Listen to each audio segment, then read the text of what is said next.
A fraude satânica prova ser uma poderosa e motivadora força para o mundo. Muitos dos líderes espirituais aceitam este grande impostor, bem como o falso sistema de adoração que ele propõe. Com a intensificação das calamidades, líderes religiosos creem que o tempo não mais pode ser desperdiçado em convencer o mundo a aderir às doutrinas desse Messias contraventor. Aqui está a paciência dos santos. Aqui estão aqueles que guardam os mandamentos de Deus e a fé de Jesus. Nem todos serão enganados. Poucos serão aqueles que entenderão que a Bíblia havia alertado sobre esse incrível enganador, e eles sabem que o objetivo deste falso Messias é desviar o povo dos mandamentos de Deus. Mas essa não é a primeira vez que Satanás se apresenta como anjo de luz. Quando Jesus foi tentado no deserto, Satanás apareceu a ele disfarçado como glorioso mensageiro de Deus. Mas o inimigo de Deus se revelou quando tentou a Jesus em desobedecer a palavra de Deus. Portanto, mais uma vez, usando a mesma tática, o mal tenta enganar o mundo a desobedecer a lei de Deus. Ninguém pode servir a dois senhores, pois odiará um e amará o outro, ou será leal a um e desprezará ao outro. O mundo chegou a um momento decisivo em sua história. O falso Cristo e o conflito global estão dividindo o mundo em dois grupos distintos: aqueles que seguem a Bíblia e aqueles que seguem a besta. Ansiedade enche o coração do povo, e religião é o tópico supremo de todas as mentes. Entrevistas no rádio e TV, bem como nas cortes em debates, os verdadeiros seguidores de Deus serão levados diante os líderes mundiais. Ali apresentarão poderosas e eloquentes razões bíblicas para sua posição, onde o falso sistema de adoração foi apresentado ao mundo. Os mandamentos de Deus e o que constitui a verdadeira adoração estarão ao centro de cada discussão.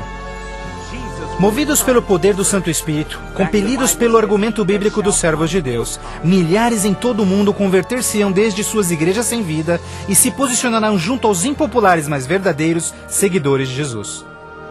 O que nos resta?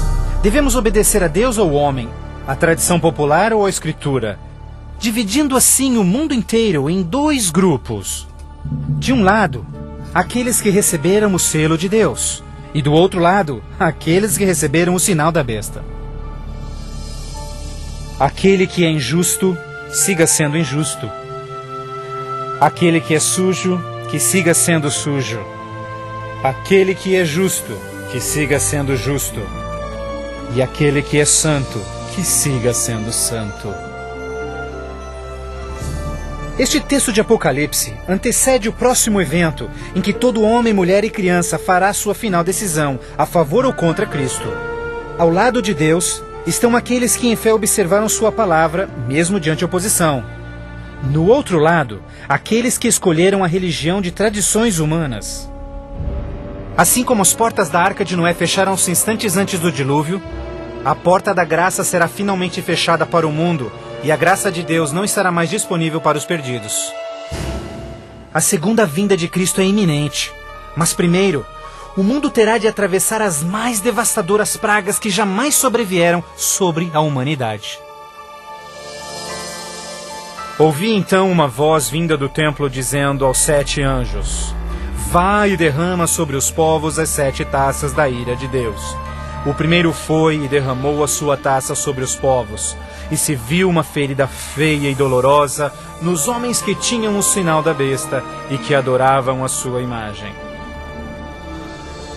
A esperança começa a ser massacrada quando as 7 pragas do Apocalipse 16 começam a cair no mundo numa sucessão rápida de eventos. Estes serão os mais horríveis flagelos jamais vistos pelo homem. A primeira praga será extremamente dolorosa e provocará desmaios e agonizante sofrimento aos perdidos. Mais 6 devastadoras pragas rapidamente virão. O mar e os rios se tornarão em sangue. O sol terá tal força que provocará queimaduras com sua intensidade. De tal forma, praga após praga virão. O terror reinará, tornando o mundo inteiro prisioneiros do pânico. Durante este período, alguns dos salvos encontrarão abrigo em locais isolados e remotos, onde serão protegidos e mantidos por anjos do Senhor. Outros lançados em prisões. embora aparentemente abandonados pelo homem, não foram esquecidos por Deus.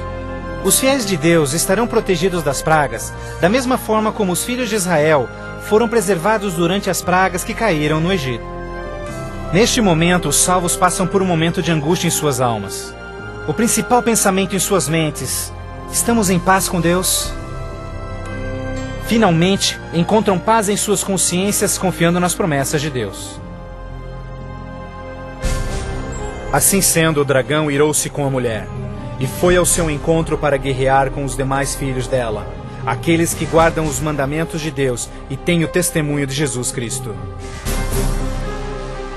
Persuadidos pelo falso Cristo, os miseráveis perdidos têm como única esperança para alívio das devastadoras pragas a eliminação daqueles que se opõem a eles. Então a decisão é tomada para caçar e exterminar em apenas um dia o povo de Deus que teimosamente apegou-se às Escrituras.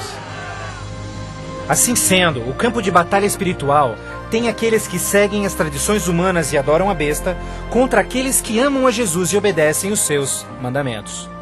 Esta é a batalha final do Armagedon, o mundo perverso que chegou finalmente ao limite da paciência de Deus. E finalmente o momento em que Deus entra em cena para resgatar os seus filhos fiéis.